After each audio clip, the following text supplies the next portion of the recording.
Good afternoon, everyone. On this beautiful Bloomington afternoon, I call to order today's meeting of the Board of Public Works for Tuesday, June 2nd.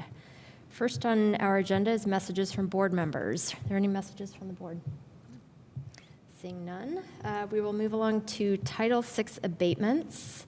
We have an abatement at 1205 West East Branch Road. Hello, Mike Arnold with AND. This is a property we've sent four citations to for garbage and debris and overgrowth, and have not had any success in getting things taken care of. They did mow one time, but it's back to 8 inches again, so we're requesting the board give us permission to abate the property.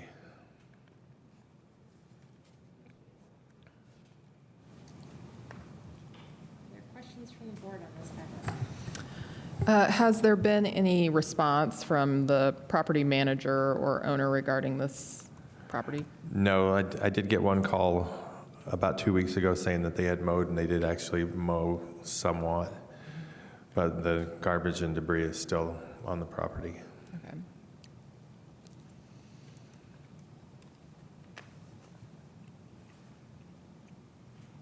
All right, I'm looking over the material. Looking over the materials, I just want to thank city staff for updating what we talked about yesterday. This all looks good. Is there any public comment on this item? None on Zoom. Seeing none, is there a motion? I move that we approve the continuous abatement at 1205 West East Branch Road.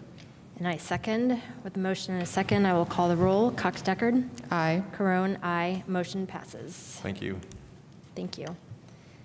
Next is petitions and remonstrances. This is a spot for anyone who has comment about anything that is not on the agenda tonight. I will mention that there is a letter in the packet regarding an item from our last meeting at 420 East 6th Street that is considered part of petitions and remonstrances. Yeah, I'll just give a brief update on that. So we did receive, there was a member of the public on last week that was trying to attend virtually and had some technical difficulties. This is Janice Greenberg, and she wanted to just make sure the board was aware of her support for allowing a private dumpster trash service for the property at 420 East 6th Street that we've seen come for abatement in the past. We're working actively with the property owner on just that. So, but yeah, we've put that in the communication is in the board packet as well. Thank you. If there's any other public comment on items not on the agenda, if you are on Zoom, feel free to raise the hand function or use the chat. None on Zoom. All right. We will move to the consent agenda. On tonight's consent agenda, the minutes from March 24th, 2026, minutes of April 7th, 2026, right-of-way for the special event 2026 Blooming Foods 50th birthday celebration, right-of-way for special event 2026 BHA Family Night Out, Resolution 2026-024 ITS surplus for technology recyclers, Memorandum of Understanding between City of Bloomington Utilities and City of Bloomington Engineering for Patterson, Grimes, Rogers Resurfacing Project. Service Agreement with Howard Asphalt LLC for Asphalt Crack Sealing Maintenance Project. Service Agreement with Indiana Sign and Barricade, Inc. for Pavement Marking Project. Service Agreement with Specialties Company LLC for handrail and guardrail repairs. Service agreement with Laundry Equipment Company, LLC, to move fire PPE laundry equipment to Logistics Center. Update to Kirkwood Partnership Agreement with Indiana University Foundation and trustees of Indiana University, and payroll. Are there any items that need to be removed from the consent agenda? No. Is there any board question on the consent agenda?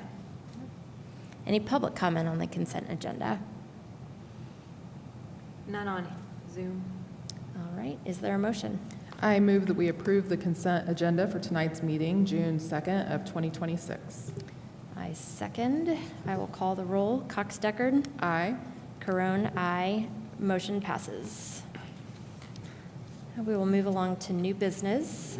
First item is the right-of-way closure and noise permit request for Kreider and Kreider at North Walnut and East 19th Street. Hello, Zach Bell for Kyle Baugh Engineering.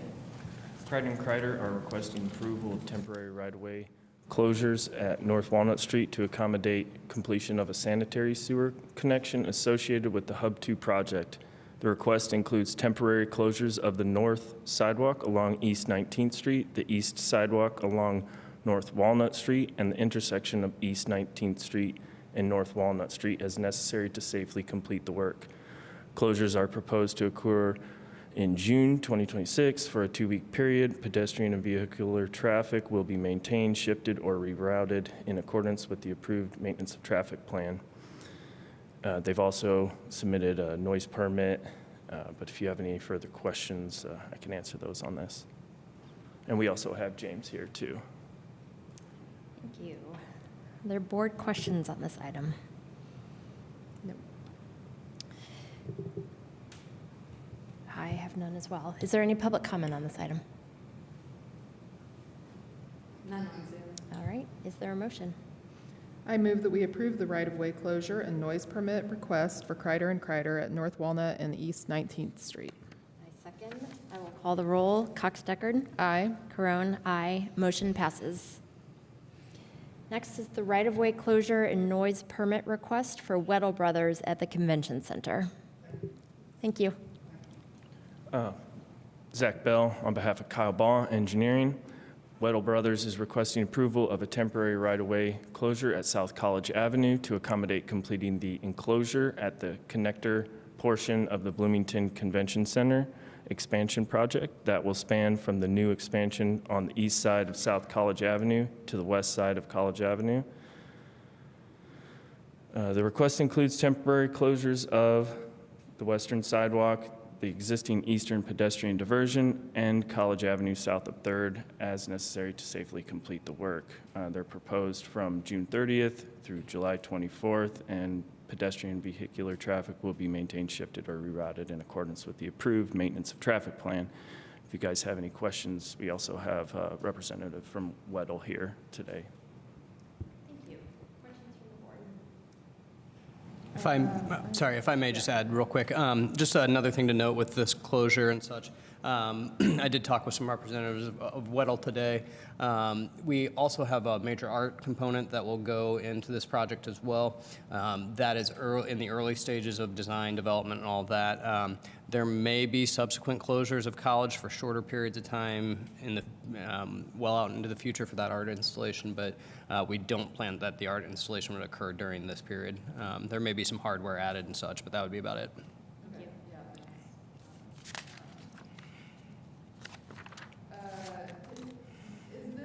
Footprint the same as the closed footprint when the initial installation for the skywalk was put in Assume place? It's pretty similar. Okay, so all the access points that we kind of went through last time for my sister's closet and all of those conversations, those all are maintained in that way. All right. Just the noise permit application only be used to meet the deadline, and the permit has work from 12 a.m. to 11:59 p.m. Can you just talk about the case that you might need to use that? Oh, yeah, if you can just use the microphone there and just Sorry. state your name for our Yeah. record. Andrew Sherry, project manager with Weddle Brothers. So the noise permit is our saving grace, if you will, if we get into crunch time, we have an unforeseen condition or something like that. We don't plan on working extra hours, maybe 10-hour days. We're currently working 8. But again, just a fallback if we need that to hit that July 24th date. In this kind of instance, is there any request that the contractor reach out to city staff to let them know that they plan to work? I'm sure, Andrew, yeah, they do a really good job communicating with city staff. If they're getting behind, we're going to know. Yes. Yeah. Wonderful. And we've notified all the tenants between 2nd and 3rd, sent Great. letters, everything, updated Google Maps with Kyle Ball and his team. So same thing, the process from before. Thank you. Yeah. We talked a little bit in the work session about the coordination effort. Not only, I mean, this project on its own obviously has a ton of coordination. It's a very important project. It's takes a lot of people working on this, but for city staff, there's also coordination between this project and some repaving and construction that's happening on one of our alternate routes, being Rogers, right? So can you talk a little bit about what we talked about in the work session, but also just what do we perceive as being the overlap between those two projects? Yeah, so the Grimes, Patterson, Rogers, and Kirkwood paving project will kick off yet this summer, probably in the next couple weeks. For any of the paving on Rogers Street, we would have the southbound, for any lane restrictions on Rogers Street associated with the paving or concrete work that would occur in advance of the paving, southbound Rogers is always going to be open. So if there is any lane closure or diversion, they're always going to keep the southbound traffic moving south on Rogers. If a detour for northbound were to have to occur, they'd detour that over to Walnut Street. Knowing that Rogers is the detour for this closure, that southern traffic is the biggest key for us right there. So that's being taken into consideration. We also have work taking place on 2nd Street as part of the 2nd Street rehabilitation project or rebuild. And so there will be some planned closures at Rogers and 2nd, but that will not overlap with this. That is off the table. Yes. But as you mentioned, it is requiring a lot of coordination. We have another really, really busy paving season, both with contracted and in-house work at the street division that is definitely going to overlap. And but that key detail is that South Rogers would remain open at all times. And we had talked a little bit yesterday regarding the Rogers project that for the purposes of the repaving portion, it's handled with flagging. Yes. So do we imagine that that's going to happen during this June 30th through July 24th window? And for flagging, I would imagine that would mean northbound would be closed, southbound. I mean, somehow they're getting people around. They're not allowing traffic in from the other direction, if that's the case. It'll be accommodated. Yes, there will be. There could be times where Rogers is underpaved. Let me take this. So there's a small chance the Rogers paving will overlap with this portion. We don't have that full Gantt chart of the timelines for that project yet. That's still being worked out. With the lane closures for the Rogers Street project are only related to concrete work. So and that's where we would keep the southbound open. When they're paving, what Kendall was talking about yesterday with the paving portion of the Rogers Street project, that would be done under a condition where they would do flagging of traffic to as they're either milling or paving. At that same time, if it makes most sense to detour the northbound traffic for volume reasons, we would take that step as well. And I'll just add one more. We were all really, really worried about the first closure, and that was during the school year. That was when we had, full population in Bloomington. We didn't have any issues. We didn't see backups. We managed some traffic signals a little differently, but everything we had fears about didn't really come to fruition, so that was good. Knowing it is summer, lighter traffic, no school buses, we're confident we'll be able to work it all out. Yeah, I thought it was very smooth during that. I mean, as smooth as shutting down a major thoroughfare can be, but it was smooth. I traveled through that corridor all the time and didn't experience any major hardships making that I had fears adjustment. that 3rd Street would be backed up to College, that Rogers would be backed up to 3rd Street. Yeah. We never had any of that, which was, yeah. Yeah, and I think, it's nice that we're reviewing this with time before the closure is happening, like it's not happening starting tomorrow, Yep. which sometimes that's the situation, because I think it does allow residents to make decisions about how they want to travel, which helps to change those patterns. We'll do similar naturally. signboards like we did the last time to just let the traveling public know what's coming. Yeah. I think if it just so happens that the Rogers Street paving is scheduled not during this window, that would be amazing. I know that there's work that has to be done on Rogers Street, and that might be unavoidable because of the issues related to all the people involved in that work. But it would be delightful if they weren't at the And same what we're hoping for is that they either get the concrete work done with the Rogers paving project very quickly, and they can start and get Rogers paved and done and out of there before June 30th, or that it's right after that July 24th. Like, we're going to try, do our best to manage that schedule accordingly. Yeah, I think that'll be one less worry on the table. Yeah, we just need not to have the rain we had a couple weeks ago that Yeah. delayed everything, so. Yeah, for sure. And thank you to Weddle Brothers and the city staff both for all the coordination, as we've been talking about. This is it's a heavy lift. Is there any public comment on this item? None on Zoom. All right, is there a motion? I move that we approve the right-of-way closure and noise permit request for Weddle Brothers at Convention Center. I second. I will call the roll. Cox Deckard? Aye. Carone, aye. Motion passes. Thanks. Thanks. Next is the right-of-way closure request for Golars on 3rd Street. Hello, Zach Bell, engineering. Golders is requesting approval of a temporary right-of-way closure at 112 East 3rd Street to accommodate dumpster placement and building-related work. The request includes temporary alley closures and a pedestrian diversion as necessary to safely complete the work. Sidewalk diversion is proposed for approximately, that's 60 days on that one. Sidewalk diversion is proposed for 60 days. Pedestrian and vehicular traffic will be maintained, shifted, or rerouted in accordance with the approved maintenance of traffic plan. The alley closure is also proposed for 60 days. It's currently closed by bollards, which need to be removed to facilitate the placement. If you have any other questions, I can answer those. Thank you. Questions from the board? I don't have any questions. No, this is also near the area that we were just speaking about, but just confirming that this is sidewalk and the alley, not at all into the street area. Correct, yeah, so this diversion will utilize the no parking zone there. We've coordinated with BT. Shelley at BT has approved this. It's not ideal for them, but really it's about the only way this can be done correctly. And we will be able to leave room for about one bus to pull over, and then maybe 2 vehicles could also still fit in this, but we will take up a portion of that no parking zone. Okay, But nothing will protrude into the street. great. Thank you. Any public comment on this item? None on Zoom. Seeing none, is there a motion? I move that we approve the right-of-way closure request for Golars on 3rd Street. I second.